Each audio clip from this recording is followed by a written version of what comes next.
La clase pasada estuvimos viendo, o empezamos a ver la parte de propiedades coligativas. Vimos en primera instancia, ¿sí?, la disminución relativa de la presión de vapor. Y en segundo lugar, empezamos con descenso microscópico, que no lo pudimos terminar. Entonces vamos a hacer ahora un breve repasito de las cosas más importantes en relación al descenso microscópico, a esta propiedad coligativa, como para poder terminarlo y continuar con la clase.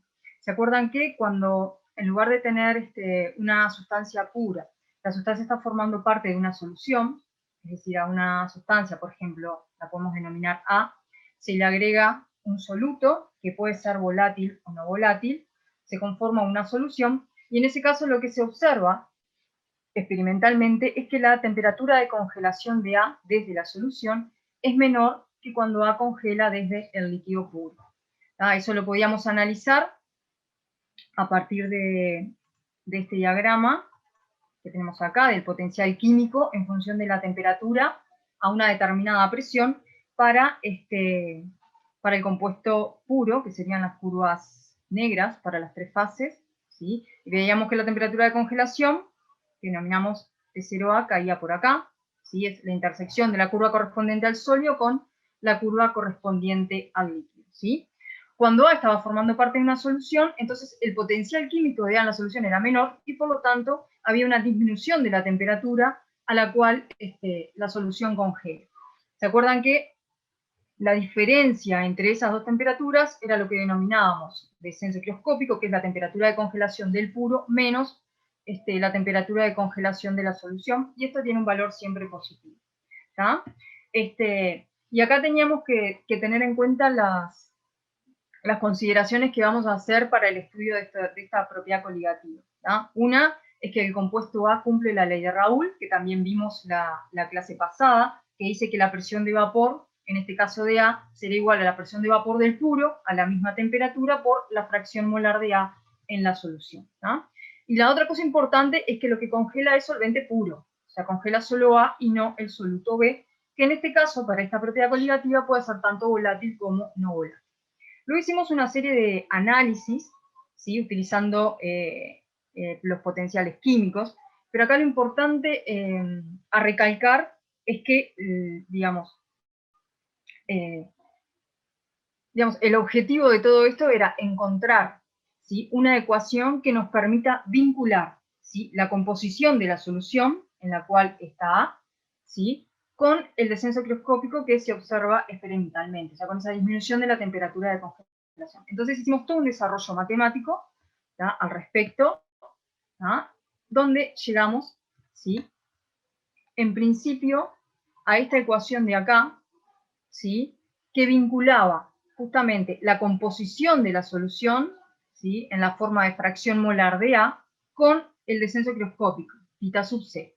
Si se fijan, en esta ecuación aparecen como parámetros que van a depender justamente de quién es la sustancia en cuestión, que son la temperatura de congelación de A puro, ¿sí?, la constante de los gases y el calor, digamos, de fusión molar para A. Entonces, en esta ecuación las únicas variables que vamos a tener son el descenso microscópico y la fracción molar de A. Esta ecuación la vamos a poder aplicar siempre. Luego hacíamos una suposición, y es que estamos trabajando con soluciones diluidas.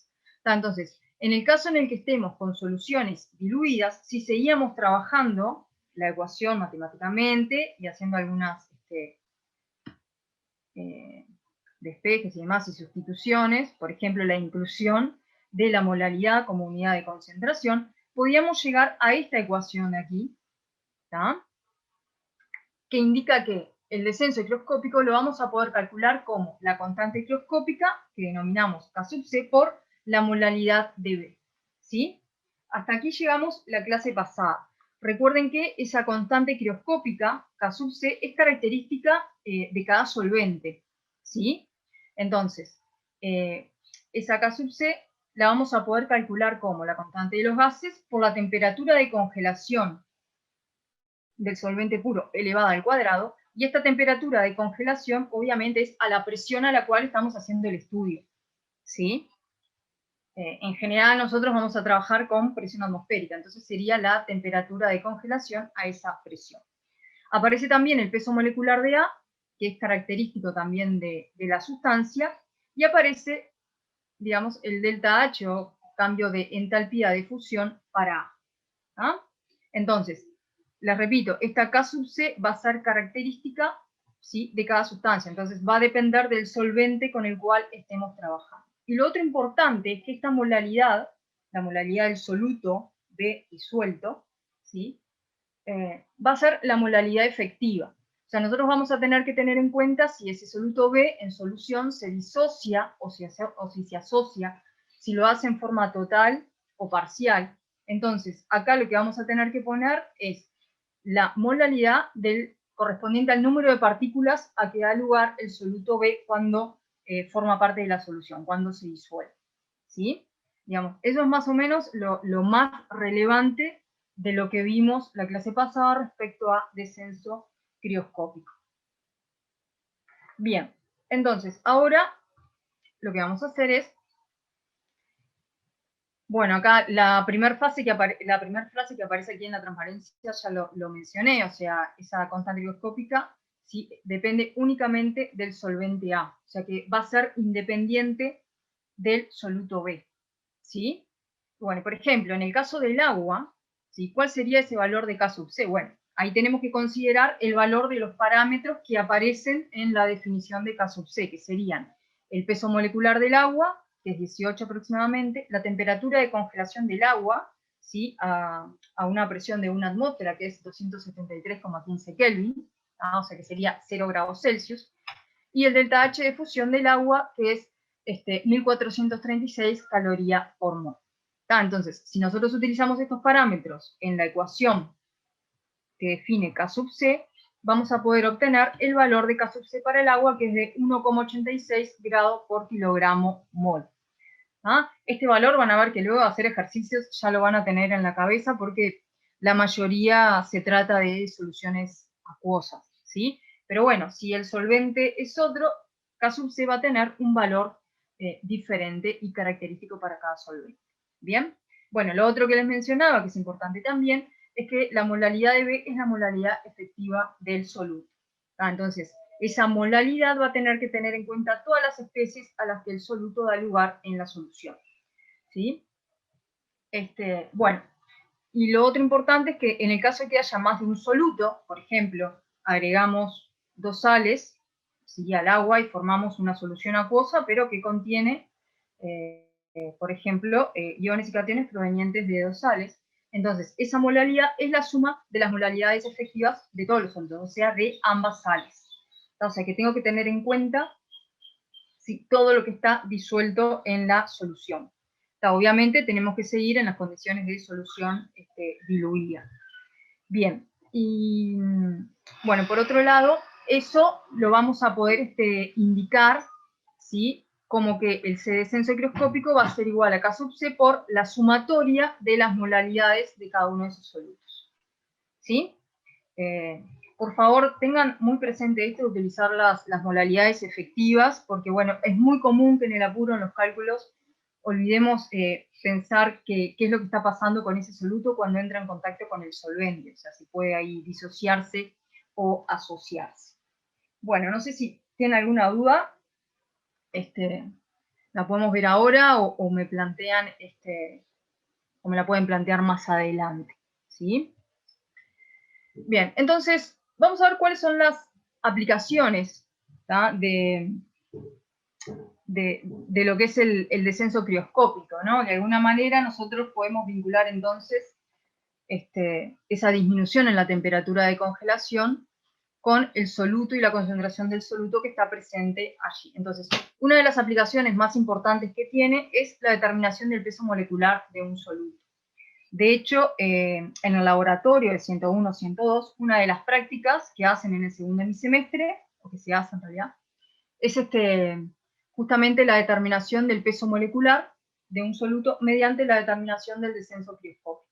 Entonces, ¿cómo funciona esto? Bueno, si yo tengo un determinado soluto, lo que hago es preparar una solución donde sé exactamente la cantidad de soluto que coloque, mido el descenso crioscópico, ¿sí?, y eso lo puedo, digamos, asociar el descenso microscópico con la concentración. Y al poder determinar la concentración, que en este caso sería la molalidad de ese soluto, sabiendo la masa que puse, puedo determinar el peso molecular. De la misma forma, ¿sí?, podría utilizarlo para determinar si un determinado soluto se asocia o se disocia y en qué grado. ¿Ah? Porque en este caso nosotros vamos a conocer, digamos, la concentración de ese soluto y medimos el descenso crioscópico. ¿Sí? Si ahí hay proporcionalidad con la constante crioscópica, quiere decir que ese soluto ni se asocia ni se disocia. Pero si nosotros detectamos que el descenso crioscópico que nosotros medimos es mayor o menor respecto a lo que esperábamos, de acuerdo a la cantidad de soluto que pusimos, entonces ahí tenemos evidencias de que ese soluto está participando en alguna reacción de asociación o disociación, ¿ah? En algún equilibrio de ese tipo. Entonces, nosotros ahí podemos plantear, ¿sí? Por ejemplo, si es una asociación, ¿sí?, entonces la molalidad efectiva va a ser menor y por lo tanto el descenso crioscópico que voy a estar midiendo es menor al esperado.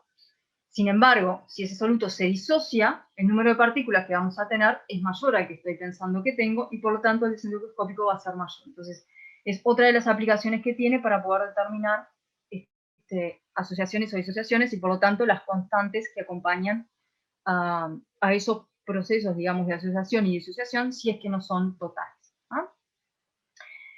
Bien, y otra de las posibilidades es la determinación de solubilidades de un compuesto, ¿sí?, a distintas temperaturas. Entonces, aquí nuevamente, si nosotros podemos vincular la concentración de la solución con la temperatura de congelación, entonces eso nos va a poder ayudar, digamos, a saber cuál es la solubilidad en la solución. ¿Sí? Bueno, estos son algunos de los ejemplos. Yo les comentaba el otro día bueno, que a veces en el laboratorio se preparan baños refrigerantes con agua, hielo y se agrega cloruro de sodio. O sea, el cloruro de sodio lo que hace justamente es disminuir la temperatura de congelación del agua. Entonces, si bien estamos a presión atmosférica, ese baño de agua y hielo, en vez de estar a 0 grados, vamos a lograr que esté a temperaturas inferiores que van a depender de qué tanto cloruro de sodio incorpore. ¿Ah? Otra de las aplicaciones que tiene, por ejemplo, es el uso de anticongelantes en el agua del radiador. O sea, lo que hacemos es agregar una sustancia que disminuye la temperatura de congelación del agua, ¿tá? Por darles algún otro ejemplo. Pero bueno, esto es realmente útil. Bien, vamos a ver ahora algunos detalles en cuanto a la determinación experimental de ese descenso crioscópico. Normalmente, para hacer la determinación experimental, lo que se hacen son curvas de enfriamiento. Algo de esto estuvimos viendo en la unidad 5, cuando vimos los diagramas de fase para sustancias puras, y vimos las curvas de enfriamiento para una sustancia pura, justamente. En ese caso, vimos la curva completa, o sea, desde vapor, pasando a líquido y luego a sólido. Acá nos vamos a detener nada más que en los tramos que corresponden al pasaje de líquido a sólido, porque son las dos fases involucradas justamente en esto del descenso crioscópico.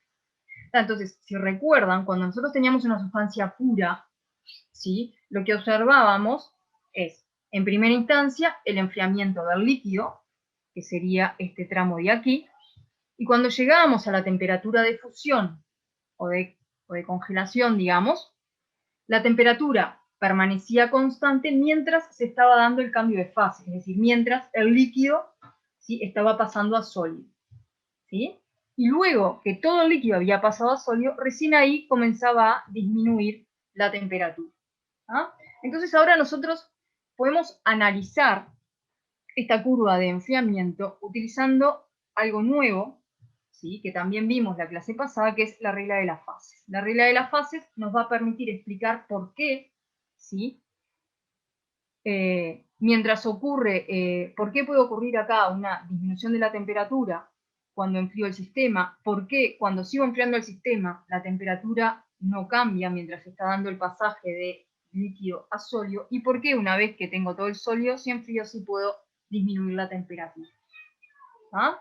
¿Cómo podemos hacer eso? Bueno, en primer lugar, si nosotros tenemos una sustancia pura, ¿sí?, la cantidad de componentes de ese sistema, recuerdan la regla de las fases, ¿no?, que decía que los grados de libertad L eran iguales a la cantidad de componentes menos el número de fases presentes más 2. Este 2, ¿sí?, correspondía a las variables intensivas, presión y temperatura. ¿Sí? Bien, entonces, si nosotros aplicamos la regla de las fases, para este primer tramo en el cual lo que estamos haciendo es enfriar el líquido, la cantidad de componentes que tenemos es 1, porque tenemos una sustancia pura. El número de fases también sería 1, porque tenemos una sola fase, que es la fase líquida, más 2. Pero ¿qué pasa? Estas curvas de enfriamiento nosotros las vamos a hacer en el laboratorio y las vamos a hacer a una determinada presión constante. O sea que, en realidad, esa variable intensiva, que es la presión, ya está fija. Entonces ahí pierdo uno de estos 2 grados de libertad. Por lo tanto, los grados de libertad van a ser un componente menos una fase más 1, me da un total de un solo grado de libertad. ¿Eso qué quiere decir? Que si tengo un grado de libertad, ¿sí?, una de las variables puede variar mientras fijo. O sea, puedo fijar una variable únicamente. ¿Ah? Entonces, me va a quedar una variación en la temperatura. ¿Tá? O sea, yo fijo que tengo una fase, que es la fase líquida, fijo la presión y me queda una variable por variar, que es la temperatura. Entonces, mientras ocurre el enfriamiento, la temperatura va disminuyendo. ¿Sí? No sé si eso quedó claro porque me enredé un poquito en la explicación. ¿Sí? Tengo un grado de libertad, o sea que el sistema, ¿sí?, puede variar una sola de sus variables. Al fijar la fase y al fijar la composición, digamos, que es sustancia pura, y al fijar la presión, puede variar únicamente la temperatura. ¿Ah? Una vez que llegamos a la temperatura de fusión, ¿sí?, ¿qué es lo que cambia en el sistema? Bueno, que ahora en realidad lo que voy a tener son 2 fases. Entonces tengo un componente menos 2 fases más 1 porque la presión ya estaba fijada. Entonces me queda L igual 0, es decir, que voy a tener 0 grado de libertad. El sistema se vuelve invariante, o sea que todas sus variables tienen un valor, ¿sí?, y el sistema está totalmente determinado. Entonces, mientras ocurre ese cambio de fase, mientras el líquido congela y pasa a sólido, la temperatura no puede cambiar. Entonces, por eso vemos constancia de temperatura. Y luego, cuando pasamos a tener solo sólido, la situación es la misma que cuando teníamos únicamente líquido. Entonces aquí, nuevamente, al enfriar, la temperatura sí varía. Ahora, cuando estamos en presencia de una disolución, ¿sí?, la situación es diferente. ¿Por qué? Porque nosotros vamos a tener ahora 2 componentes. En una disolución vamos a tener el solvente y vamos a tener el soluto. Entonces, al tener en este primer tramo 2 componentes, menos una fase más 1, correspondiente a la temperatura, me van a quedar 2 grados de libertad. Entonces, en el primer tramo, donde lo que se representa es el enfriamiento de la disolución, vamos a tener 2 grados de libertad. ¿Ah? Bueno, luego, cuando llegamos, ¿sí?, a la temperatura de fusión, ¿sí?, lo que se observa experimentalmente es este otro tramo, donde, ¿sí?, al llegar a la temperatura de fusión o temperatura de congelación, empiezan a aparecer los primeros cristales. ¿Tá? Esos primeros cristales que aparecen, o sea, lo que va a solidificar es el solvente.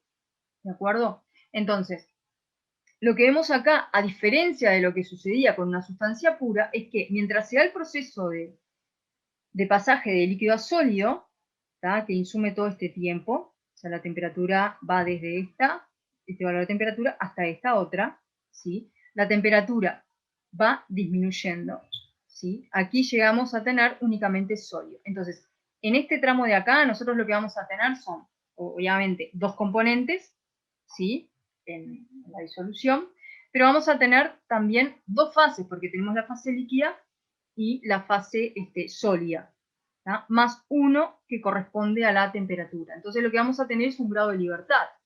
Entonces, más allá de que tengamos 2 fases, nos queda un grado de libertad. Entonces, eso permite que durante ese cambio de fase la temperatura siga disminuyendo. Entonces, nosotros tenemos para este tipo de disoluciones, vamos a tener una temperatura de congelación, que es la temperatura a la cual aparece el primer cristal de solvente, pero vamos a tener un rango de temperaturas durante el cual se da el cambio de fase, durante el cual se da, digamos, el pasaje de la disolución a sólido, ¿sí? A que congele la solución. Y luego volvemos a tener 2 grados de libertad cuando tenemos únicamente sólido. ¿Ah? Bueno, esto es un poco lo que se observa, o sea, la diferencia entre lo que habíamos visto por una curva de enfriamiento y lo que se observa para una disolución.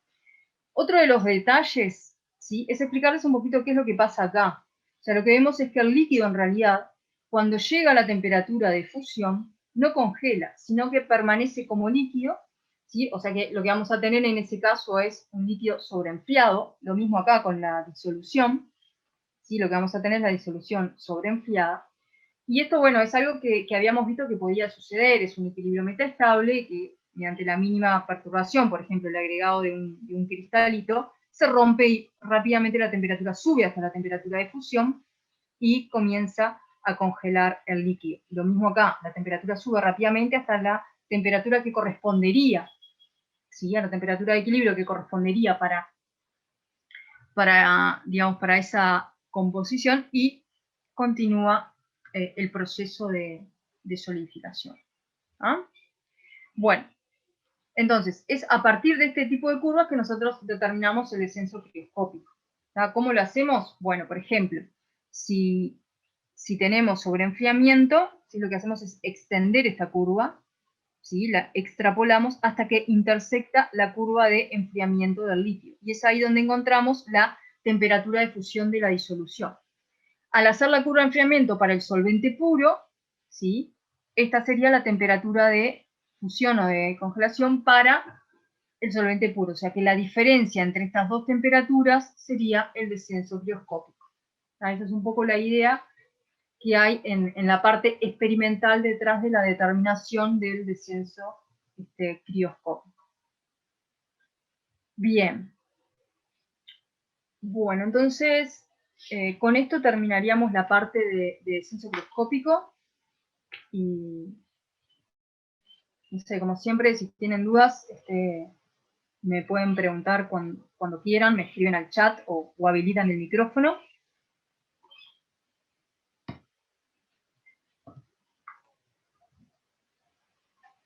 Bueno, entonces ahora comenzaríamos con el ascenso ebulloscópico, ¿sí? El ascenso ebulloscópico es algo muy similar al descenso crioscópico. Aquí lo que vamos a tener es, bueno, cuando nosotros en lugar del solvente puro, una sustancia pura, tenemos una solución, ¿sí?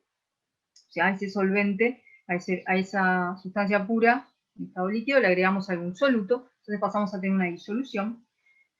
Y lo que se observa, digamos, es que la temperatura de ebullición de esa solución es mayor a la temperatura de ebullición de la sustancia pura.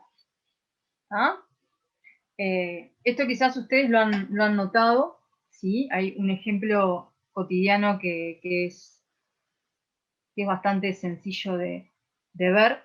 Y es, bueno, cuando nosotros estamos cocinando, por ejemplo, y calentamos agua, ¿sí? El agua, ¿sí?, a presión atmosférica hierve a 100 grados. Si nosotros, cuando el agua, ¿sí?, está hirviendo, agregamos un poco de sal, que muchas veces se hace para la cocción de los alimentos, notamos que deja de hervir, ¿sí? O lo que es lo mismo, si nosotros incorporamos sal, o sea, cloruro de sodio al agua, y la calentamos, notamos, medimos, que la temperatura de ebullición es superior a 100 grados Celsius. O sea, ese es un ejemplo cotidiano donde pueden ver fácilmente esto del ascenso ebulloscópico, ¿sí? Bien, pero ¿cómo lo podemos analizar desde un punto de vista más riguroso y físico-químico? Bueno, si nosotros recurrimos ahora al otro tipo de diagramas que habíamos visto para los equilibrios de fases, que es el diagrama PT. Si recuerdan, para este tipo de diagramas, ¿sí?, teníamos las curvas de equilibrio de fases y las zonas donde son estables determinadas fases. Entonces, en este tipo de diagramas vamos a a fijarnos únicamente en las curvas negras, que son las que corresponden al compuesto puro, A puro. Teníamos en esta curva de acá el equilibrio líquido-vapor, ¿no? En esta zona de acá es estable el líquido, la fase líquida. En esta zona de acá es estable la fase vapor y acá era estable el sol. Entonces, esta sería la curva de equilibrio líquido-vapor. ¿Ah? Entonces, lo que podemos ver para esta, por ejemplo, es que si estamos a una presión de una atmósfera, ¿sí? Y queremos encontrar la temperatura de ebullición de esa sustancia, vemos que donde intersecta la presión, ¿sí?, de una atmósfera, la curva de equilibrio líquido-vapor, vemos que encontramos acá la temperatura de ebullición de esa sustancia pura. ¿Ah? Bien, si, por ejemplo, si esto fuera agua, entonces a una atmósfera, esta temperatura que encontramos acá sería 100 grados Celsius. ¿Sí? Por otro lado, si nosotros estamos con esa sustancia a esta temperatura y vamos a la curva de equilibrio líquido-vapor, esto que tenemos acá coincide con la presión de vapor, ¿sí?, de equilibrio a esa temperatura. Ahora, ¿qué pasa si nosotros, en lugar de tener A puro, tenemos una solución de A donde además se encuentra el soluto B?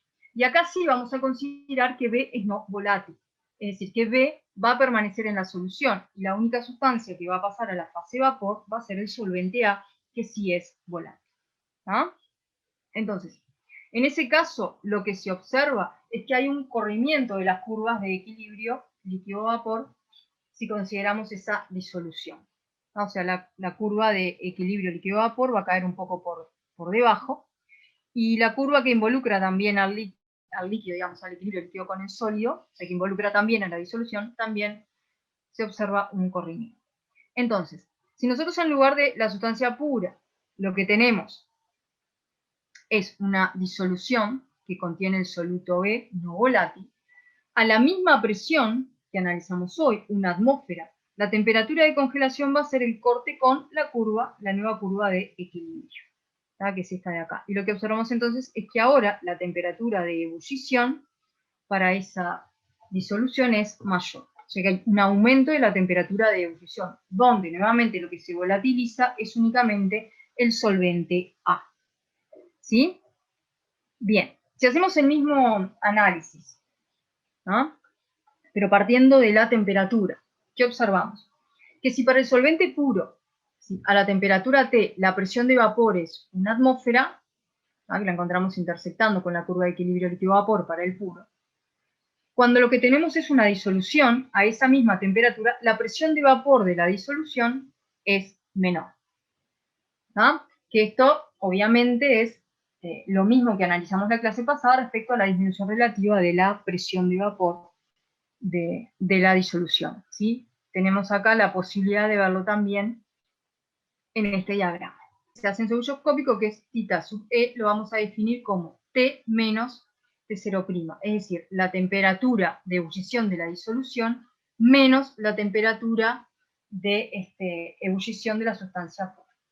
Entonces, de alguna manera, lo que podemos concluir es que el agregado de un soluto no volátil, ¿sí?, siempre conduce a la disminución de la presión de vapor del equilibrio líquido-vapor. Por otro lado, la temperatura de ebullición del líquido aumenta debido al agregado de ese soluto. Entonces ahora vamos a tener diferentes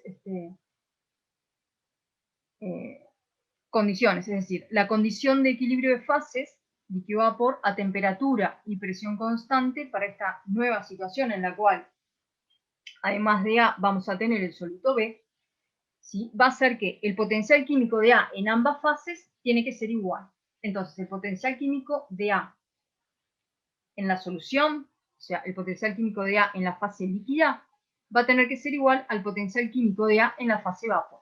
En el caso de la fase vapor, ese potencial químico va a depender únicamente de la temperatura y la presión, porque tengo únicamente A. Pero en el caso de la disolución, el potencial químico va a depender, además de la temperatura y la presión, de la fracción molar de A. Entonces, como además vamos a trabajar, ¿sí?, nuevamente con soluciones diluidas, ese potencial químico, ¿sí?, lo vamos a poder plantear como, ¿no?, me estoy refiriendo al de la disolución, como el potencial químico de la sustancia A, ¿sí? En estado líquido puro, a la temperatura T y la presión P, más RT por el logaritmo de la fracción molar de A. O sea que va a depender de la concentración de A en la solución. Y va a tener que ser igual al potencial químico de A en la fase vapor. Bien. Entonces, lo que vamos a hacer ahora, en forma bastante más rápida que lo que hicimos ayer, es llegar a ecuaciones similares a las determinadas para descenso higroscópico. Entonces, de alguna manera, el tratamiento matemático es muy similar. Ustedes, si quieren, pueden ir a cualquier libro de texto a verlo, o lo podemos ver también más adelante, pero digamos, no aporta mucho a la cuestión. Sí, lo importante es ver las ecuaciones a las que vamos llegando, que son muy similares, ¿sí? Entonces, nos vamos a centrar en eso, en las ecuaciones intermedias que podemos determinar. Entonces, si hacemos un tratamiento matemático similar al descenso higroscópico, ¿sí? Vamos a encontrar que el logaritmo de la fracción molar de A, que es la fracción molar de A en la disolución en equilibrio, es igual a menos, ¿sí?, el delta H vaporización molar sobre R por 1 sobre la temperatura de ebullición de la disolución menos 1 sobre T0', donde T0' es la temperatura de ebullición del solvente puro.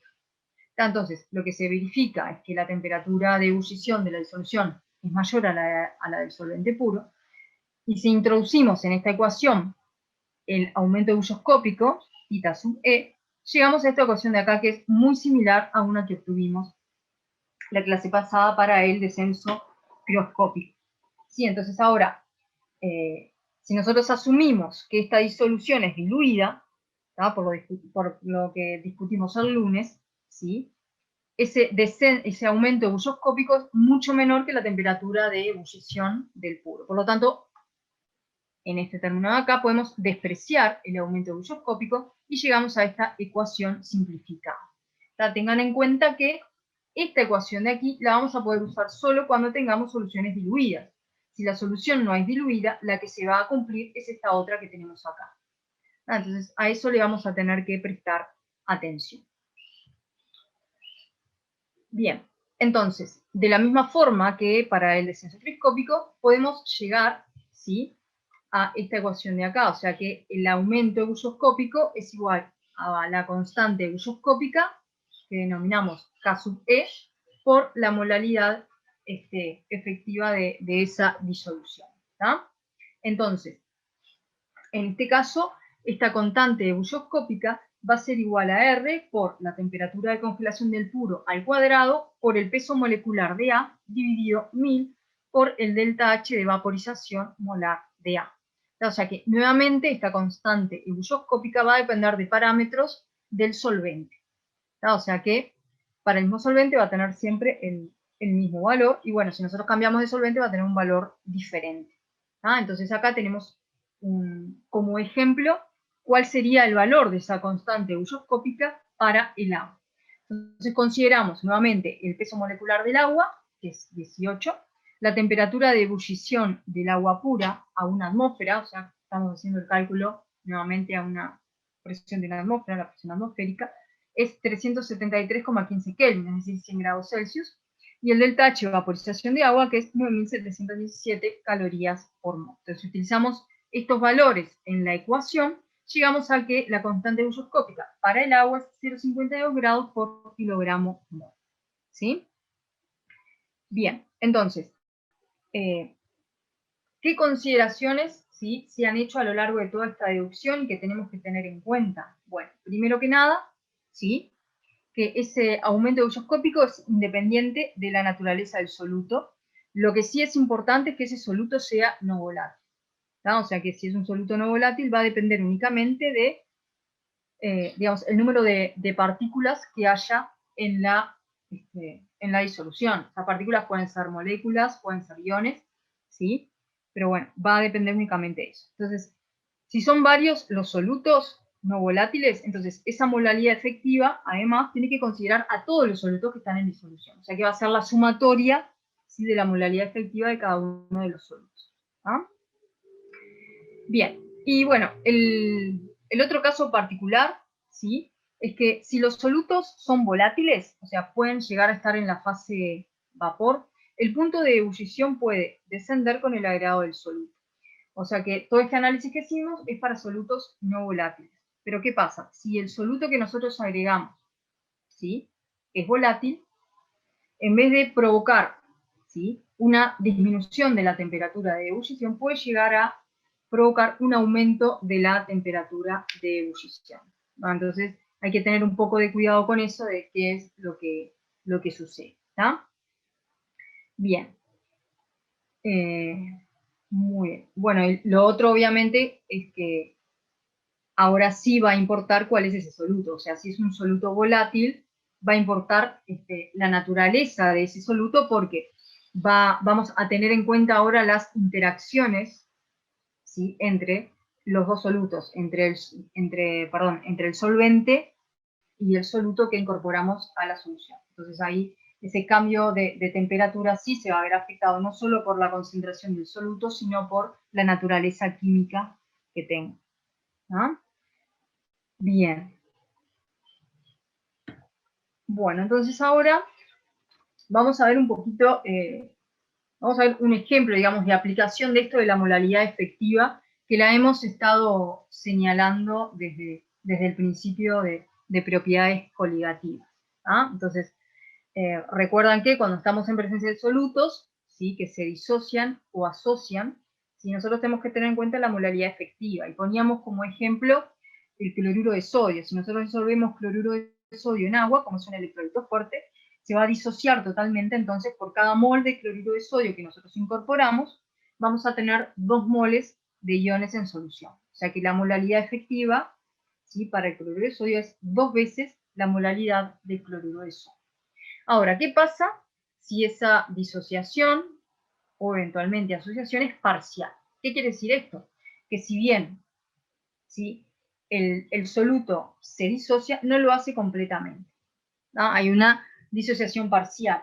Podría ser el caso, por ejemplo, del ácido acético, ¿no?, que es un ácido débil, ¿no? Bueno, entonces, en esos casos, ¿sí?, tenemos que ver cómo hacer para calcular esa molalidad efectiva.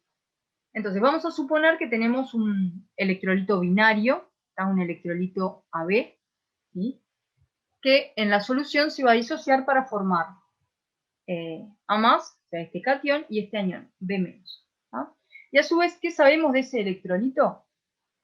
Bueno, sabemos que va a estar implicado un cierto grado de disociación en el equilibrio que vamos a denominar ANI. Entonces, nosotros vamos a hacer un cuadro donde vamos a indicar cuánto tenemos del electrolito sin disociar, AB, cuánto tenemos de A+ y de B-, que es lo que se forma cuando se disocia, y cuántas partículas, digamos, tenemos, cuántos moles vamos a tener en total, ¿no? Entonces, indicamos acá, en la primera fila, la cantidad inicial. Vamos a suponer que pongo A moles de AB. Entonces, inicialmente voy a tener A moles de AB, no voy a tener nada de A+, no voy a tener nada de B-, y voy a tener en total A moles. Cuando se alcanza el equilibrio, ¿sí?, como el grado de disociación es alfa, lo que me queda de A es A por 1 menos alfa. Y lo que se disoció, ¿sí?, es A por alfa, o sea, los moles iniciales por el grado de disociación. Entonces, una vez que se disocia, se forma la misma cantidad de moles de A+ que de B-, que van a ser A, que son los moles iniciales de AB, por alfa, en los dos casos. Entonces, en total, ¿cuánto voy a tener? Voy a tener A por 1 menos alfa, más A por alfa, más A por alfa. Y eso en total me da un valor de A por 1 más alfa. O sea que, cuando ese electrolito débil, con un grado de disociación alfa, está en solución, ¿sí?, en ese equilibrio de disociación, la cantidad de moles que voy a tener son los iniciales por 1 más alfa. ¿Está? Bien, esto que nosotros planteamos acá es válido para una estequiometría de este tipo. O sea, cuando un mol de AB me da un mol de A+ y un mol de B-. Si nosotros estamos en presencia de otra estequiometría o de otra fórmula para ese compuesto, entonces lo vamos a tener que considerar al determinar el número de moles que vamos a tener efectivamente en solución, ¿sí? O sea, por ejemplo, si acá la fórmula fuera A de 2, Entonces acá se formaría un mol de A y 2 moles de B, ¿sí? Entonces, de B menos, lo que se formaría no es A por alfa, sino sería 2A por alfa. Y entonces ahí me cambia el número total de moles en el equilibrio, ¿no? O sea que eso lo van a tener que analizar para cada sustancia en particular. Bueno, entonces, para este ejemplo en concreto, ¿sí? Si en la solución hay A moles de AB en 1 kilogramo de solvente, la molaridad, ¿sí? Para el soluto AB va a ser igual a A, que son los moles, sobre 1, que es la masa en kilogramos del solvente. O sea que la molaridad va a ser igual a A. Sin embargo, la molaridad efectiva va a ser igual a A por 1 más alfa. ¿Ah? Entonces, tenemos acá ya, digamos, un ejemplo que nos va a permitir determinar la molaridad efectiva para diferentes solutos que se asocien o se disocien parcialmente en solución. ¿Sí?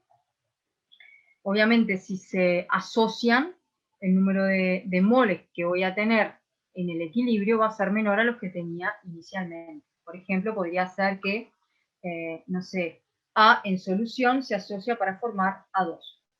Entonces, de esa forma tenemos que hacer un cálculo similar a este considerando la particularidad de ese soluto. Bien. Bueno, habiendo entonces terminado la parte de ascenso bulloscópico y con este pequeño ejemplo de cómo determinar la molaridad efectiva para disociaciones o asociaciones parciales, pasaríamos a analizar la última de las propiedades coligativas que vamos a ver, que es la presión osmótica. ¿Sí? Bueno, respecto a la presión osmótica, es una propiedad que está relacionada con el fenómeno de ósmosis. ¿Sí? Ese fenómeno ocurre con soluciones en presencia de membranas semipermeables. O sea, si nosotros tenemos soluciones que están separadas por una membrana, cuando hablamos de membrana semipermeable, es que es selectiva respecto a quién puede pasar a través de ella. En general, nos enfrentamos a membranas que son permeables únicamente al solvente y no al soluto. Entonces, a través de esa membrana van a poder pasar, por ejemplo, moléculas del solvente que forma parte de la solución. ¿No? Entonces, esa membrana semipermeable, ¿sí? Va a ser una barrera física que permite el pasaje selectivo de un determinado componente de una solución a la otra. Bien, entonces, la ósmosis se puede explicar, al igual que pasa con las otras propiedades coligativas, por la diferencia de potencial químico de la sustancia a ambos lados de la membrana semipermeable. O sea, si nosotros tenemos, ¿sí? Tenemos dos soluciones, por ejemplo, que tienen diferente concentración, ¿no? O sea, tenemos dos disoluciones donde el solvente es A y tenemos un soluto B, pero la concentración, ¿sí? De un lado y otro de la membrana es diferente. Y la membrana es permeable al solvente A. Entonces, como la concentración de esas dos disoluciones es diferente, el potencial químico del solvente A en ambas soluciones va a ser distinto. Entonces, espontáneamente el solvente va a tender a pasar a de la solución donde tiene mayor potencial a la solución donde tiene menor potencial, de forma de disminuir el potencial químico. Ese sería el pasaje espontáneo que esperamos a través de la membrana. O sea que lo que motiva, ¿sí?, la ósmosis justamente es esa diferencia de potencial químico. Lo mismo que vimos para el descenso heteroscópico, para el aumento ebulloscópico. Bien, entonces vamos a ver ahora un ejemplo, ¿sí?, donde lo que vamos a tener aquí, ¿sí?, es, vamos a imaginar un tubo, ¿sí?, que contiene aquí una solución de A y un soluto B. O sea que A sería el solvente. En el extremo del tubo lo que vamos a tener es una membrana que es permeable únicamente a A. Y ese tubo con la membrana está sumergido en un recipiente que lo que contiene es A puro, el solvente puro. ¿Sí? Entonces, vamos a analizar aquí qué es lo que sucede. Si nosotros acá tenemos en la solución, ¿sí?, el solvente A, el potencial químico, ¿sí?, de A en la solución va a ser menor que el potencial químico de A puro. ¿Sí?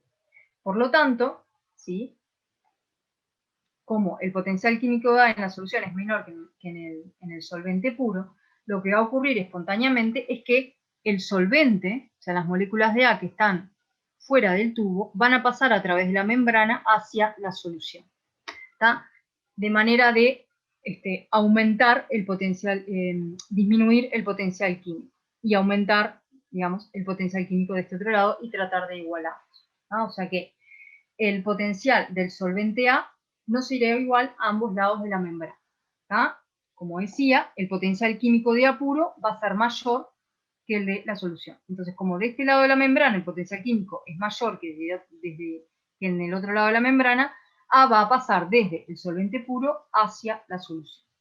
¿Sí? Entonces, ese pasaje va a ser espontáneo, ¿sí?, y va a ir siempre de mayor a menor potencial. Y a eso es a lo que vamos a llamar ósmosis.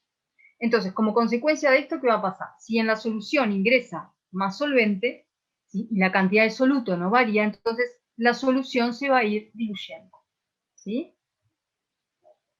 Bueno, entonces, ¿hasta cuándo va a ocurrir el pasaje de solvente puro a través de la membrana hacia la solución? Hasta que se llegue a una situación de equilibrio. ¿Ah? Cuando nosotros llegamos a una situación de equilibrio, entonces en ese momento el potencial químico de A en el solvente puro va a ser igual que el potencial químico de A en la solución. ¿Sí? Entonces, en ese momento, ¿sí?, se llega al equilibrio y ya no hay más pasaje de solvente. ¿Ah? Entonces, ¿qué es lo que ocurre en ese sistema? O sea, ¿cuándo llegamos a igualar esos potenciales químicos? Bueno, esa igualdad se logra mediante el aumento de la presión que se ejerce sobre la solución. ¿Ah? O sea que, si nosotros queremos que de este lado de la membrana exista solvente puro y del otro lado exista una disolución de A y B, y que este sistema esté en equilibrio, es decir, que no haya pasaje de solvente ni de un lado, ni hacia un lado, ni hacia el otro de la membrana, entonces, ¿sí?, lo que vamos a tener que hacer es aumentar la presión del lado de la solución. ¿Ah? Entonces, el aumento de presión de este lado de la membrana incrementa el potencial químico de A en la solución. ¿Sí? Bien, entonces, ese aumento de presión, esa presión extra que tenemos que ejercer sobre el lado de la membrana en donde se encuentra la solución, es lo que vamos a denominar presión osmótica. ¿Ah? Bien, entonces vamos a ver eso con este otro esquema. ¿Ah? Aquí lo que vamos a tener es una situación de equilibrio osmótico, en el cual, si se fijan, vamos a tener nuevamente un recipiente, ¿sí?, donde tenemos el solvente A puro.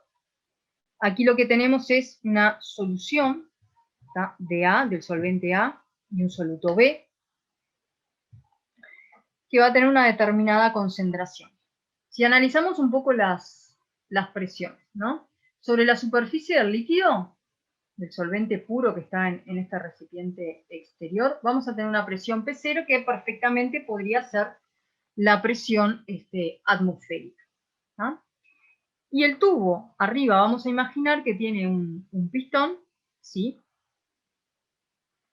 de forma tal de que la presión que se ejerce sobre ese pistón es la presión atmosférica más pi. ¿Ah? O sea que la presión acá sería P0 más pi. Bien, entonces la presión que se ejerce aquí sobre esta superficie de la membrana va a ser, fíjense, P más pi, donde P es P0 más la presión que ejerce esta columna de líquido. ¿De acuerdo? Eso ustedes lo analizaron ya incluso en el laboratorio, en la práctica de medidas de presión. Si no se entiende, por favor me lo indican, pero por la ecuación fundamental de la hidrostática sabemos que la presión que ejerce si una columna de líquido, ¿se acuerdan que era ρGH? O sea, va a depender de la densidad de la solución de la altura y de la aceleración de la gravedad. Entonces, sobre este lado de la membrana, la presión que se ejerce va a ser la presión que ejerce esta columna de líquido más la presión que ejerce el pistón, que va a ser P0 más pi. Y sobre este otro lado de la membrana, la presión que se ejerce también vale P. ¿Por qué? Porque va a valer P0 más la presión que ejerce esta columna de líquido, que es la misma aproximadamente que la columna de líquido dentro del tubo. ¿Sí? Entonces, a esa sobrepresión pi que tenemos que ejercer del lado de la solución es lo que llamamos la presión osmótica. Es ese exceso de presión necesario para alcanzar el equilibrio con el solvente puro del otro lado de la membrana. Si nosotros no ejercemos esa sobrepresión pi, entonces el solvente pasaría por la membrana diluyendo la solución, ¿sí? Y no podríamos lograr tener un equilibrio de este tipo. Entonces, ¿por qué el ejercer esa sobrepresión permite que el sistema esté en equilibrio? Bueno, porque lo que logramos es que el potencial químico de A, del solvente A en la solución, a la temperatura T y a la presión P más pi, sea igual al potencial químico de A en el líquido puro a la temperatura T y P. O sea, esa sobrepresión permite igualar los potenciales químicos de A un lado y al otro de la membrana, cuando de un lado tengo A puro y del otro lado tengo A en solución. Bueno, entonces acá hay una pequeña deducción a partir de los potenciales químicos, que lo que nos va a permitir es encontrar ahora una ecuación, ¿sí?, que vincule, ¿sí?, cuál es ese valor de sobrepresión, o sea, cuál es la presión osmótica que me permite tener en equilibrio, ¿sí?, el solvente puro con una solución de determinada concentración. Entonces, para eso lo que vamos a plantear, ¿sí?, primero que nada, que trabajamos con soluciones ideales, ¿sí?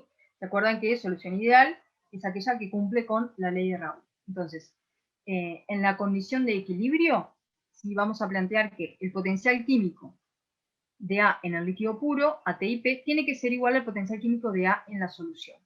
Si estamos hablando de una solución ideal, entonces ese potencial químico lo vamos a poder expresar como el potencial químico de A en el líquido puro a la temperatura T y a la presión P más pi, más RT por el logaritmo de la fracción molar de A. Acá,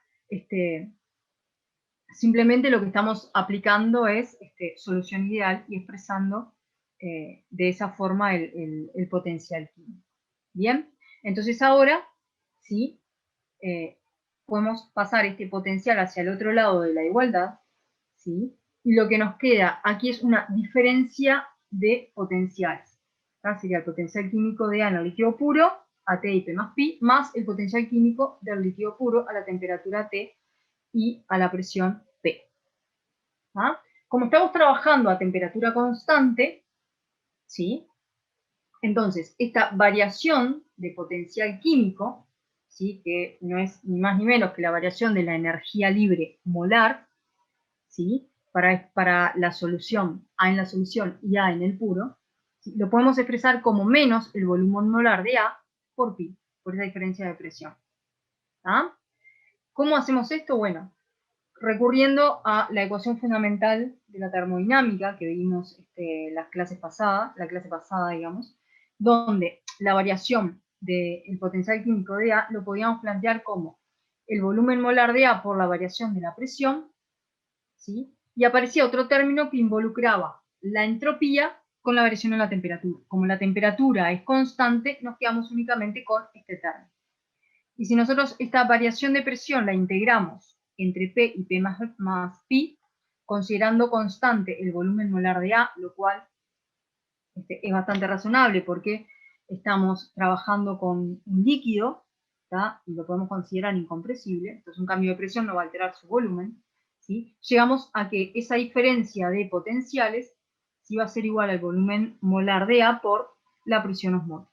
Entonces es lo que sustituimos aquí en la ecuación.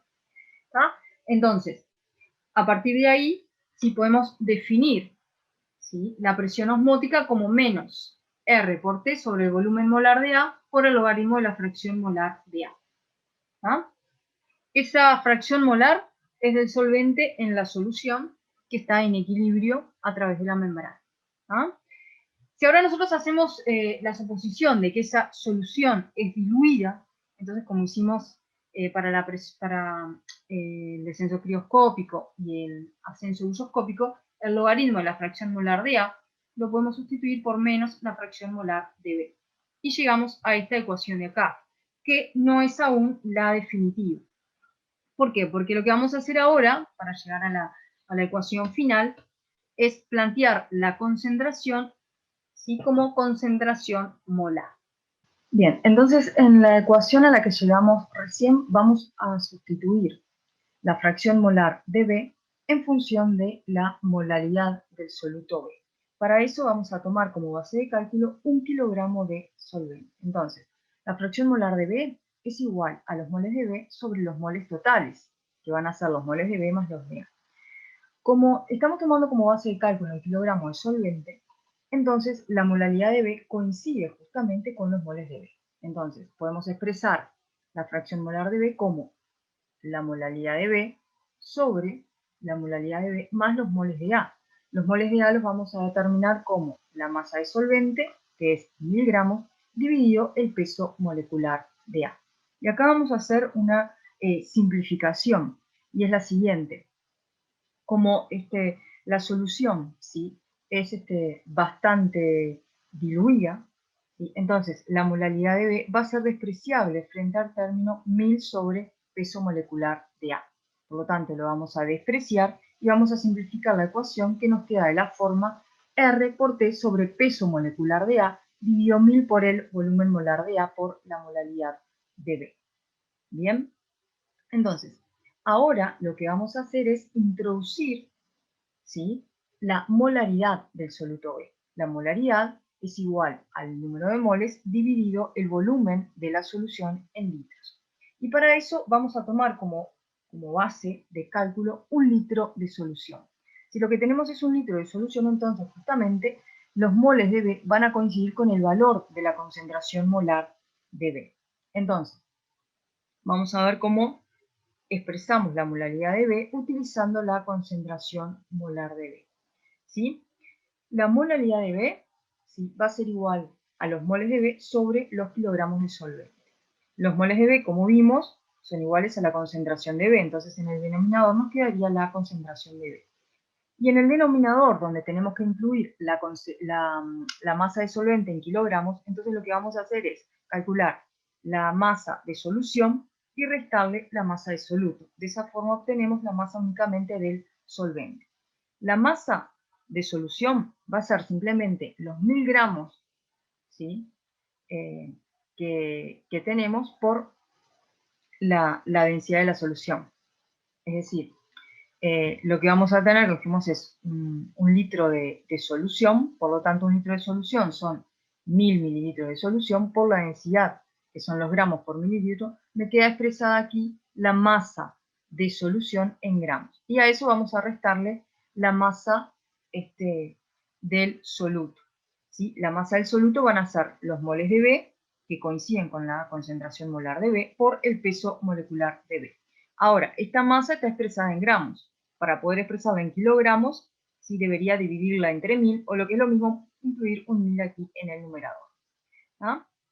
Vamos a hacer ahora otra simplificación más. Dado que la solución es diluida, ¿sí?, la masa de soluto va a ser despreciable frente a la masa de solución. Por lo tanto, este término en el denominador lo vamos a despreciar y me va a quedar la concentración de B sobre la densidad. Entonces luego simplemente sustituimos en la ecuación 4 la molaridad de B por esta otra expresión, concentración molar de B sobre densidad, ¿sí? Y bueno, si nosotros analizamos este término de acá, o sea, el peso molecular, ¿sí?, en gramos por mol, dividido 1000 por el volumen molar de A, ¿sí? El volumen molar serían los litros por mol de A, dividido la densidad, que son los gramos por mililitro, vamos a encontrar que este término de aquí va a ser igual a 1.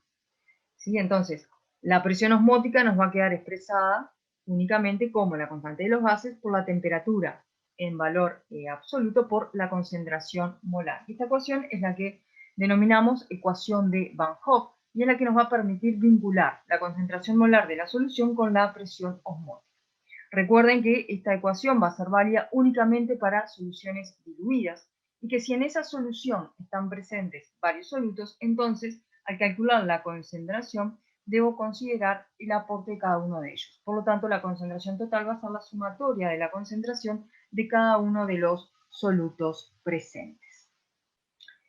Bien, entonces ahora, si nosotros en lugar de tener un equilibrio entre el solvente puro y una solución que contiene ese solvente más un soluto, lo que tenemos es un equilibrio entre dos soluciones de distinta concentración.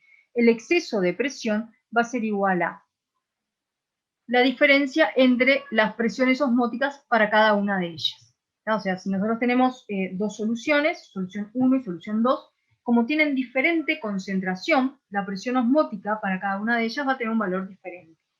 ¿Ah? Entonces, si nosotros hacemos la diferencia entre esas dos presiones osmóticas, ¿sí? Nos va a dar RT por la diferencia de concentraciones. ¿Ah? O sea que esa diferencia de presiones osmóticas es en realidad la sobrepresión que tengo que ejercer del lado de la membrana en la cual se encuentra la solución más concentrada para que ese sistema se encuentre en equilibrio y evitar el pasaje de solvente de la solución más diluida hacia la solución más concentrada. En el caso de que tengamos solutos binarios disociables, entonces en esos casos la concentración de B la vamos a plantear como la concentración nominal, digamos, la concentración calculada con la cantidad de moles de B que disolvía en la solución, por 1 más alfa. ¿Ah? Eso es si hay una disociación parcial. Si la disociación fuera total, entonces el grado de disociación vale 1, y aquí entonces tendría que multiplicar por 2, por ejemplo. Bueno, entonces, cuando la concentración es 1 mol por litro, para tener una idea, ¿no?, de en qué orden están los valores de sobrepresión, ¿no?, de la presión osmótica, entonces, cuando la concentración es de 1 mol por litro, la temperatura 298 Kelvin, el valor de R, la constante de los gases, es 0,082 litro atmósfera por mol Kelvin. O sea que en ese caso, el valor de la presión osmótica es de 24,4 atmósferas. Como ustedes pueden ver, 24 atmósferas es una presión altísima. Entonces, esa presión es la que necesitaríamos ejercer del lado de la membrana donde tenemos una solución de una concentración de 1 mol por litro.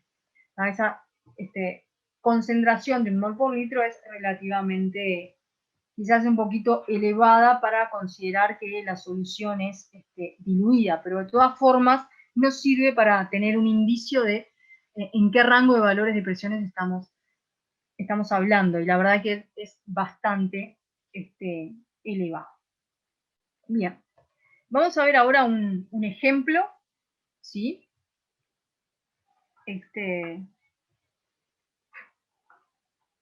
Un ejemplo de esto. Entonces, aquí comenzamos con una pregunta. ¿Qué pasa si no se ejerce ninguna presión adicional sobre el tubo de solución? ¿Ah? O sea, no ejercemos esa sobrepresión necesaria para evitar el pasaje de solvente desde el lado del puro hacia la solución. ¿Ah? Entonces, ¿qué es lo que va a pasar? El solvente, ¿sí?, va a pasar a través de la membrana espontáneamente y esta solución se va a ir diluyendo, pero a su vez el volumen, ¿sí?, de solución en el tubo se va a ir incrementando. ¿Ah? Entonces, a medida que se incrementa el volumen en el tubo, la presión que se ejerce sobre este lado de la membrana también va a ir aumentando. ¿Ah? Y para esto vamos a recurrir al mismo análisis que hicimos hoy. Vamos a suponer que aquí tenemos el solvente puro, la presión que se ejerce es 0, puede ser la presión atmosférica, ¿sí? Entonces, a nivel del líquido en el tubo, la presión que se ejerce es la misma, P0. Pero ¿cuál va a ser la presión que se ejerce sobre este lado de la membrana? Va a ser P0 más la presión que ejerce esta altura del líquido. ¿Sí?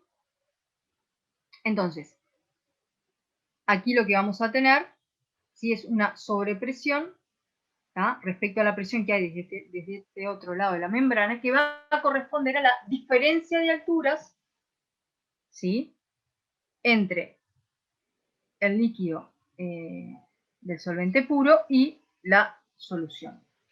¿Tá? Bien, entonces, esa diferencia justamente va a ser esta diferencia de alturas. ¿Por qué? Porque de este lado la presión que vamos a tener va a ser P0 más la presión que ejerce esta altura de líquido. Y de este lado de la membrana vamos a tener P0 más la presión que ejerce esta altura de líquido. Entonces la diferencia está en que de este lado vamos a tener esta altura extra de líquido. Vamos a suponer que las densidades del solvente puro y de la solución son similares, ¿no? Entonces, por eso aquí en las ecuaciones vamos a utilizar ρ para las dos, o sea, la densidad del solvente. Entonces, si el tubo es lo suficientemente alto, el nivel de la solución aquí dentro del tubo va a subir hasta alcanzar un nuevo equilibrio a una concentración distinta a la inicial, una concentración mucho menor. Y en ese nuevo equilibrio, el exceso de presión Pi lo suministra la columna de altura delta H de líquido por encima del nivel estable. O sea que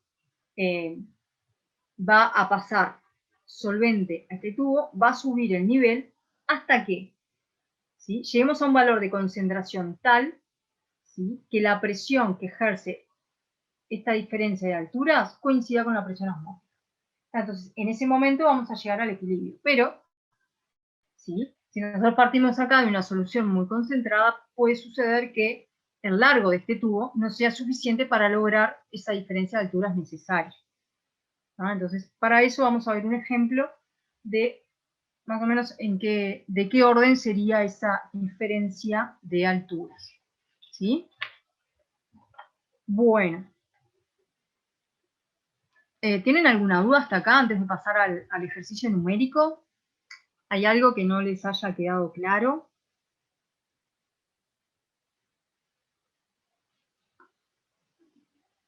Bueno. Entonces, vamos a hacer el ejercicio. Dice, para una concentración final C igual a 1 molar, el exceso de presión es de 24,4 atmósferas y corresponde a una diferencia de niveles de altura que puede calcularse de la siguiente forma. O sea que ya sabemos cuál es ese exceso de presión que hay que ejercer porque lo vimos en el ejemplo anterior. 24,4 atmósferas si es que la concentración de la solución es 1 molar o 1 mol por litro. Entonces, esa sobrepresión, ¿sí?, que la va a dar esa diferencia de alturas, aplicando la ecuación fundamental de la hidrostática, sabemos que va a ser igual a la densidad por la aceleración de la gravedad por la diferencia de alturas. Y acá lo que aparece es un factor, ¿sí?, de conversión de unidades. ¿Por qué? Porque esa sobrepresión nosotros la tenemos en atmósferas. Y en realidad, si nosotros utilizamos acá la densidad en gramos por centímetro cúbico, la aceleración de la gravedad en centímetros por segundo al cuadrado y el delta H en centímetros, en este caso de agua, entonces lo que vamos a obtener son unidades de DINA por centímetro cuadrado, o gramos centímetro cuadrado segundo al cuadrado. Entonces este es un factor de conversión. Estos factores de conversión ustedes los tienen, si no recuerdo mal, en la guía de laboratorio tiene una tabla donde tienen las conversiones para diferentes unidades de presión. ¿Sí? Entonces, suponiendo que la solución es acuosa y diluida, entonces vamos a considerar que la densidad es la densidad del agua, 1 gramo por centímetro cúbico. La aceleración de la gravedad en centímetros por segundo al cuadrado tiene un valor de 981. ¿Sí? Entonces, de esa forma vamos a poder plantear aquí, sustituir en esta ecuación y llegar a que esa diferencia de alturas es de 25.240 centímetros de agua. Claramente es una altura muy significativa, o sea que difícilmente logremos conseguir un tubo de esa distancia y lograr tener equilibrio entre una solución acuosa de concentración 1 mol por litro de un lado de la membrana y agua pura del otro lado, para que tengan una idea. Pero como dijimos hoy, una concentración de 1 mol por litro es una concentración relativamente elevada, entonces probablemente sea una concentración menor, con la que ustedes se vean enfrentados en los ejercicios. Bueno, vamos a acelerar un poquito porque si no, no nos va a dar el tiempo para terminar. Aquí lo que aparece simplemente son algunas aplicaciones de esta otra propiedad coligativa que es la ósmosis, que es por un lado la determinación de pesos moleculares cuando estamos trabajando a bajas concentraciones. O sea, uno lo que hace ahí experimentalmente es medir diferencias de alturas a través de una membrana y de esa forma, calculando a partir de diferencia de altura la presión osmótica, puede determinar el peso molecular del soluto que tiene disuelto.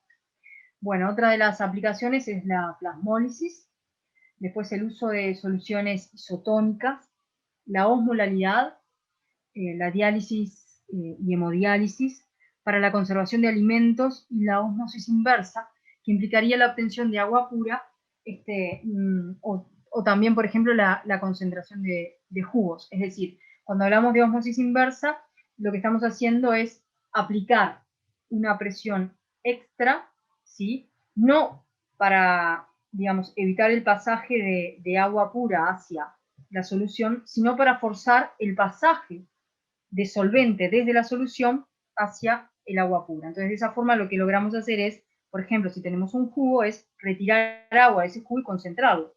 Otra de las aplicaciones importantes que tiene es la obtención de agua pura a partir de agua de mar, ¿sí? Entonces, lo que nosotros hacemos con la ósmosis inversa es retirar las sales disueltas del agua, o sea, logramos hacer el pasaje, digamos, de agua desde una solución salina hacia agua pura.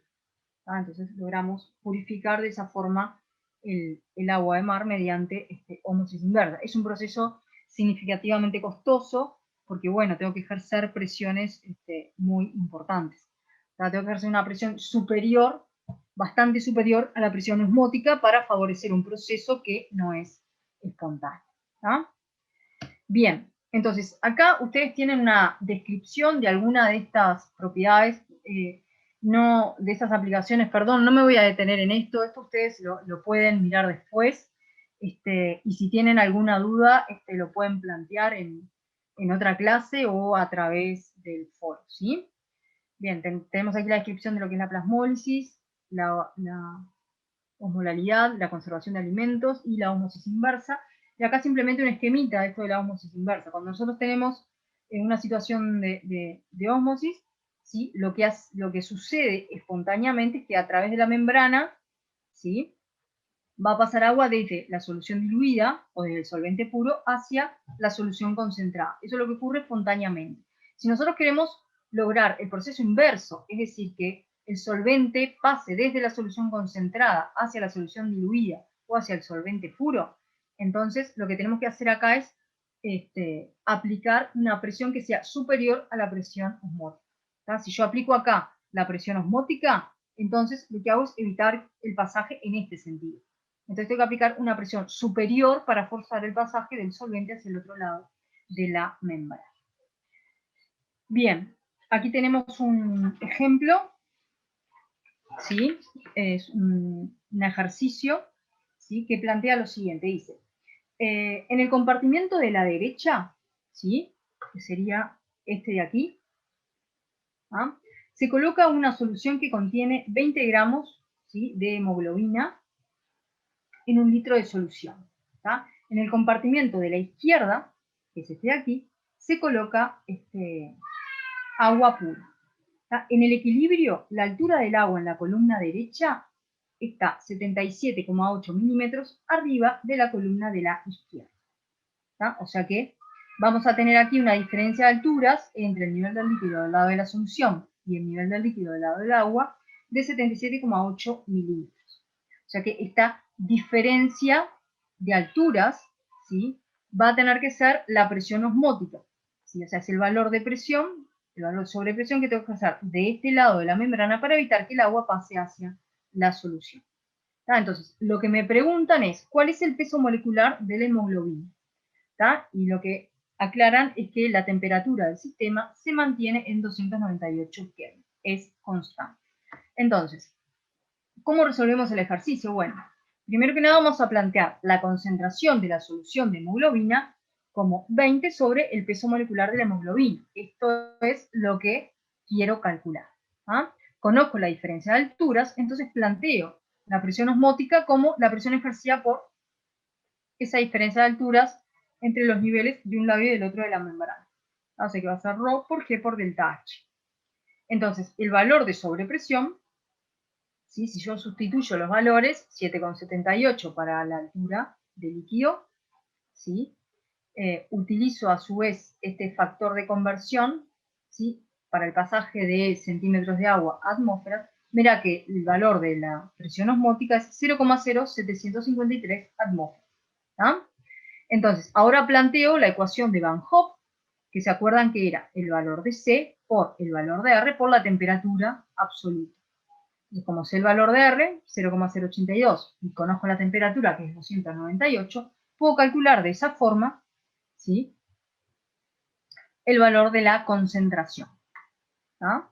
Una vez que obtengo el valor de la concentración molar, puedo calcular mediante esta ecuación el valor del peso molecular de la hemoglobina, que es 64.903.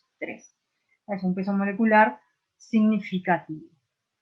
Bueno, disculpen que estoy acelerando un poco, pero si no, no nos da el tiempo para terminar, la clase. Bueno, lo que vamos a ver ahora, para culminar, ¿sí?, es el tema de propiedades molares parciales. Recuerdan que en la clase pasada, ¿sí?, hablamos de la ecuación de Gibbs-Duhem, que se deducía a partir de el tema de propiedades molares parciales, que dejamos para el final de la clase. ¿Ah? Entonces, vamos a comenzar ahora con propiedades molares parciales. Entonces, vamos a comenzar con una pregunta, es ¿cómo se ve afectado el potencial químico de una sustancia en la fase vapor por la presencia de otra? Entonces, cuando nosotros estamos en presencia de una sustancia pura o de un sistema de composición invariable, ¿sí?, podemos plantear que la energía libre para el sistema, la temperatura T y la presión P, mediante la ecuación fundamental de la termodinámica, es menos la entropía por diferencial temperatura más el volumen por diferencial T. O sea que está considerando aquí, ¿sí?, la variación de la temperatura y la presión.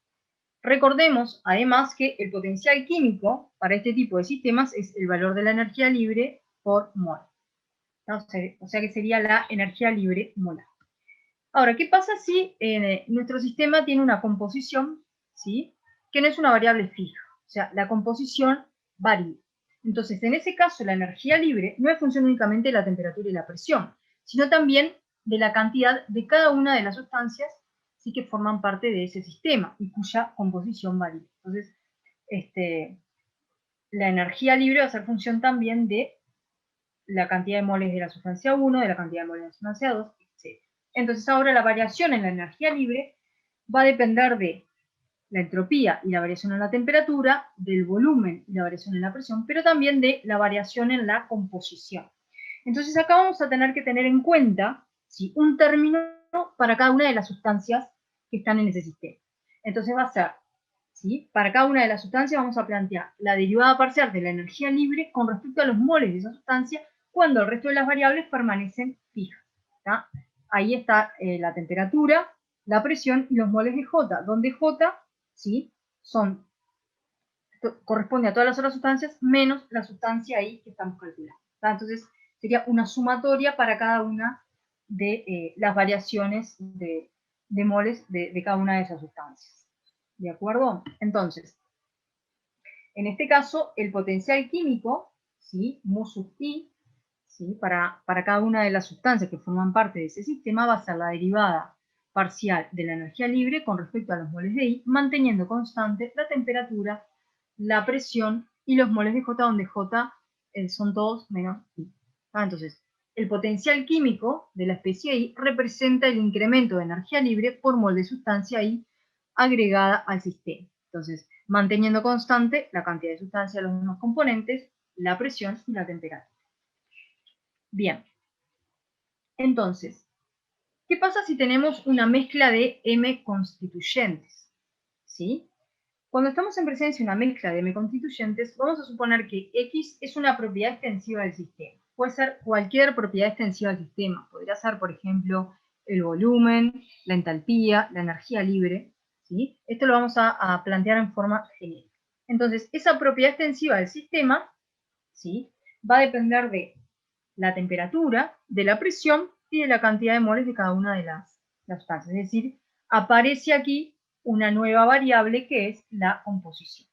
Entonces, si si planteamos el diferencial de esa propiedad extensiva, ¿sí? Su variación, ¿sí? Lo vamos a plantear en términos de derivadas parciales. Va a ser la derivada parcial de x con respecto a la temperatura, manteniendo constante la presión, ¿sí? Y la composición, ¿sí?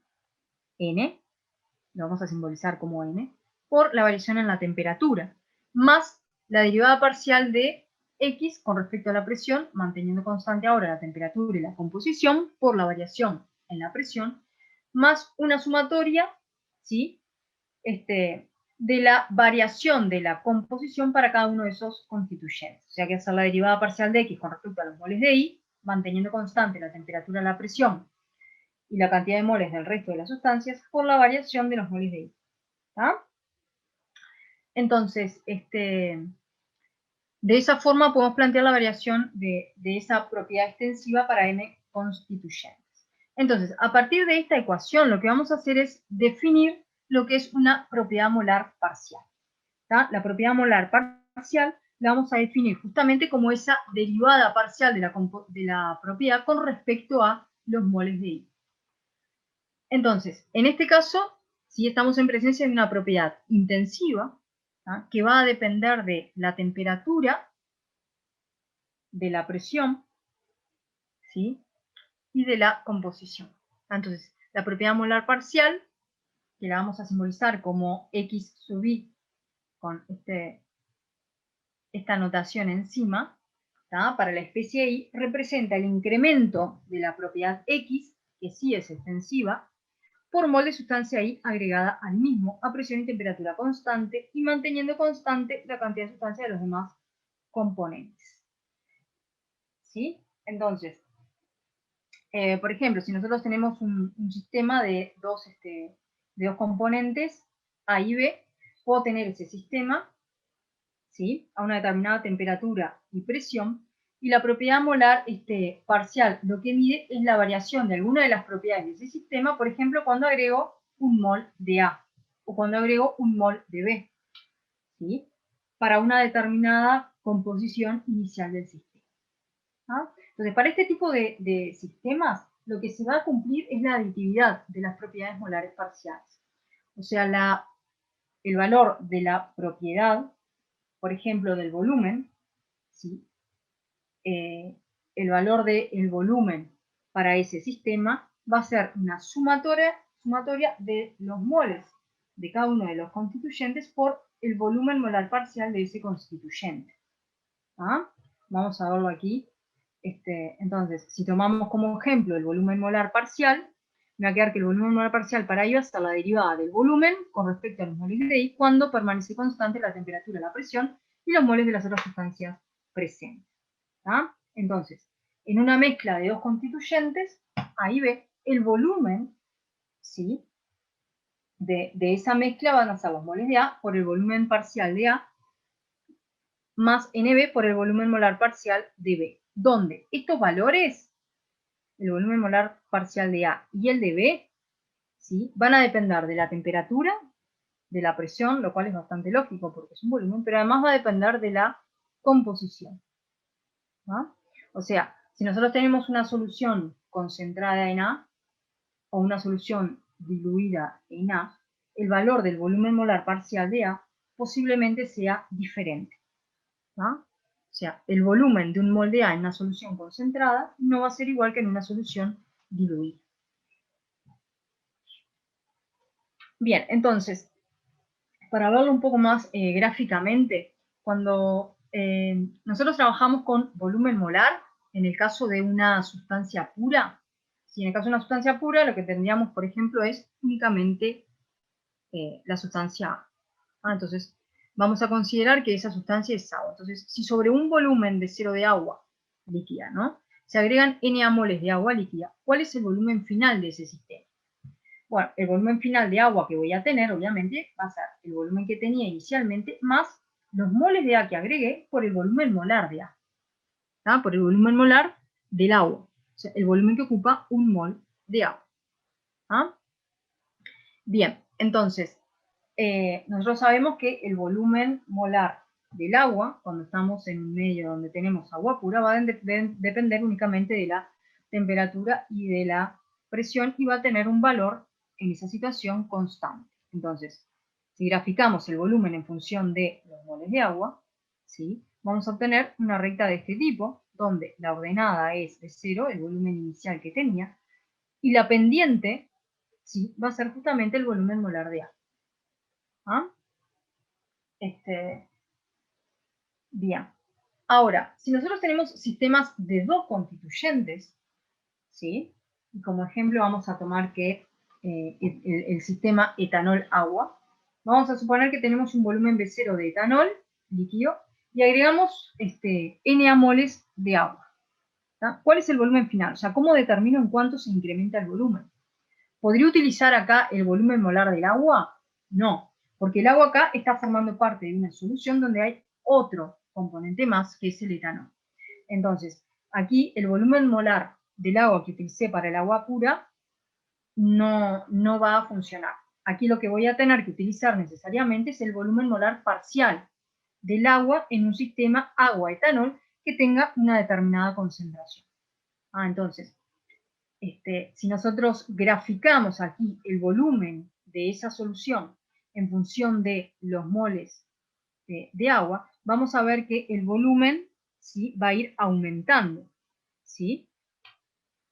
Y entonces, ¿cómo calculamos la variación en el volumen? Bueno, lo que hacemos es trazar la tangente, ¿sí?, a esta curva en el punto en el cual quiero determinar, ¿sí?, el valor del volumen molar parcial. O sea que la pendiente de la tangente a la curva, para este valor de moles de agua, va a ser igual a la derivada del volumen con respecto a los moles de agua a presión y temperatura y moles de etanol constante. O sea que el tratamiento es un poco diferente.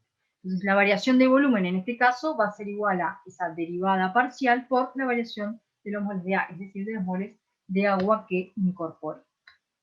O sea que aquí ya no es una recta lo que se obtiene, sino que en general tenemos desviaciones respecto a lo que obtendríamos si utilizáramos los volúmenes molares y no los volúmenes molares parciales. Acá tenemos un ejemplo, ¿sí?, en forma gráfica, donde tenemos para un sistema agua-etanol, ¿sí?, aquí tenemos el volumen molar del agua. Si vemos que el volumen molar del agua pura es 18 centímetros cúbicos por mol o mililitros por mol, ¿sí? Pero que a medida que la solución, ¿sí?, se concentra en etanol, el volumen molar, o sea, el volumen que ocupa un mol de agua en esa solución, primero aumenta y luego comienza a disminuir. Y estos valores que tenemos acá sería el volumen molar parcial del agua para cada concentración de solución. O sea, en este punto de acá tendría un valor próximo a 18, o sea, un mol de agua ocuparía aproximadamente 18 mililitros, mientras que en un punto por acá, un mol de agua, o sea, en una solución que es 0,8, ¿sí?, de fracción molar de etanol, ¿sí?, un mol de agua ocuparía un volumen de 16 mililitros. O sea que lo que vemos es que hay en realidad una contracción en el volumen molar del agua. Y con el etanol también hay variaciones. Es decir, cuando nosotros tenemos etanol puro, el volumen molar del etanol es 58 mililitros por mol. Sin embargo, cuando está formando parte de una solución de agua, a medida que empezamos a agregar agua, es decir, la concentración de etanol va disminuyendo, su volumen molar también va disminuyendo. Y esto es lo que llamamos volumen molar parcial, porque justamente es el volumen que ocupa un mol de etanol en una solución con diferentes concentraciones de etanol agua. Entonces, para este tipo de sistemas, ¿sí?, no se cumple la aditividad de volúmenes. Es decir, si nosotros tomamos 100 mililitros de agua y 100 mililitros de etanol, y los combinamos formando una solución, lo que vamos a obtener no son 200 mililitros de agua. Si se fijan, ¿sí?, estaríamos más o menos en una, digamos, en un valor de concentración intermedio, y lo que vemos es que en todo el rango de concentraciones, el volumen es menor al esperado de sumar los volúmenes que incorporamos. O sea, lo que hay es una contracción de volumen en todo el rango de concentraciones.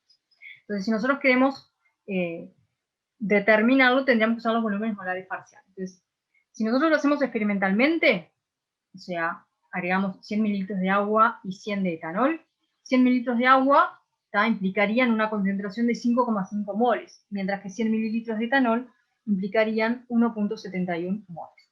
¿Ah? Entonces nosotros sumamos estos dos volúmenes y cuando vamos a medir el volumen final nos da un valor de 192 mililitros. O sea que hubo una contracción de 8 mililitros. Y esto corresponde a un valor de fracción molar de etanol de 0,236. ¿Ah? Si nosotros hacemos el cálculo de ese volumen que determinamos experimentalmente, lo hacemos en forma teórica, lo que tenemos que utilizar son los volúmenes molares parciales para esa concentración, es decir, para esta concentración de 0,236. 0,236 estaría más o menos por aquí. ¿Ah? Entonces, en ese caso vemos que el volumen molar, ¿sí?, parcial para el agua es de 17,7, es un poco menor a 18, que es el valor para el agua pura, y 55,6 mililitros por mol, que también es un poco menor al del etanol puro, que es de 58. Entonces, para determinar el volumen de la solución, multiplicamos, ¿sí?, el valor del volumen molar parcial por los moles de cada una de las sustancias. Y llegamos al mismo valor de 192.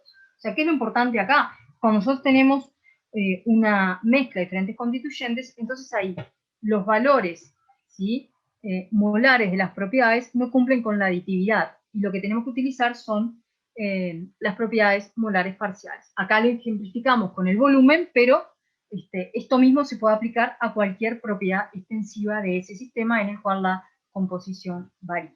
¿Ah? Acá tenemos, por ejemplo, planteado para la energía libre y para la entalpía, ¿sí? Entonces, el valor de la energía libre sería la sumatoria de los moles de cada una de las sustancias por el potencial químico de esa sustancia, que en este caso coincidiría con la energía libre molar parcial, ¿sí? Bien, entonces, finalmente, para llegar a la ecuación de Gibbs-Duhem, lo que vamos a plantear es justamente que el valor de esa propiedad a la temperatura T y la presión P es igual a una sumatoria de N sub I por la propiedad molar parcial I. ¿Ah? Entonces, la variación, si nosotros diferenciamos esta ecuación, llegamos a que es igual a la sumatoria, ¿sí? Y aquí derivamos. Me quedaría, consideramos en esta primera diferenciación que la propiedad molar parcial es constante, entonces me quedaría la propiedad molar parcial por la variación en los moles de I, más, en este otro término, asumimos que los moles de I son constantes y diferenciamos la propiedad molar parcial. Si consideramos el teorema de Euler, lo que vemos es que justamente este término de acá, ¿sí?, es igual a esta sumatoria. Por lo tanto, este término y este son iguales. Y llegamos de esa forma a la ecuación de Gibbs-Duhem, que lo que plantea es que la sumatoria del producto de los moles de cada una de las sustancias por la variación de la propiedad molar parcial es igual a 0 a T y P constante. ¿Sí? ¿Qué implica esto? Que si la composición varía, las fracciones molares, las propiedades molares parciales no cambian en forma independiente, sino que están relacionadas. Si una propiedad aumenta, entonces la otra tiene que, o sea, si la propiedad molar parcial para una sustancia aumenta, para otra sustancia en el sistema tiene que disminuir. ¿Sí? Entonces aquí tenemos otra forma de plantear la ecuación de Gibbs-Duhem, que relaciona estas propiedades, y es que la variación en la propiedad molar parcial para la sustancia 1 va a ser igual a menos el cociente entre los moles que tengo de la sustancia 2 y la sustancia 1 por la variación en la propiedad molar parcial para la sustancia 2. Entonces, si esta aumenta, esta variación es positiva, como acá tengo un signo de menos, esta de acá va a tener que ser negativa. O sea que si, por ejemplo, el volumen molar parcial del agua aumenta, ¿sí?, hay una variación en ese sentido del volumen molar parcial del agua, en el ejemplo que vimos, entonces el volumen molar parcial del etanol tiene que disminuir. Esa es la importancia de la ecuación de Gibbs-Duhem, que podemos plantearla también para un sistema de, aquí tenemos un ejemplo para un sistema de dos constituyentes, 1 y 2, la podemos plantear de cualquiera de estas dos formas cuando la aplicamos a la energía libre o al potencial químico de esa sustancia. ¿Ah? O sea que la suma de estas variaciones tiene que ser igual a 0. O sea que si el potencial químico de la sustancia 1 aumenta, el potencial químico de la sustancia 2 tiene que disminuir, de forma que esta suma sea igual a 0. Esto es cuando estamos estudiando el sistema a temperatura y presión constante y lo que estamos variando es la cantidad de moles de la sustancia 1 o la cantidad de moles de la sustancia 2.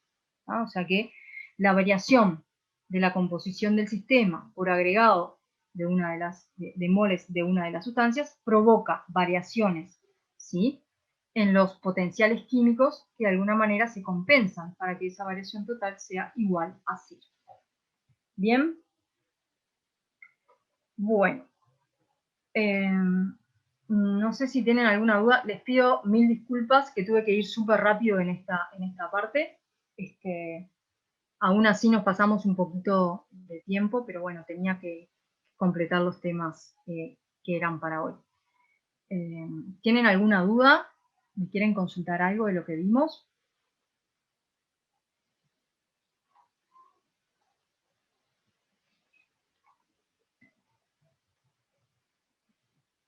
O si no, entonces terminaríamos la clase por acá.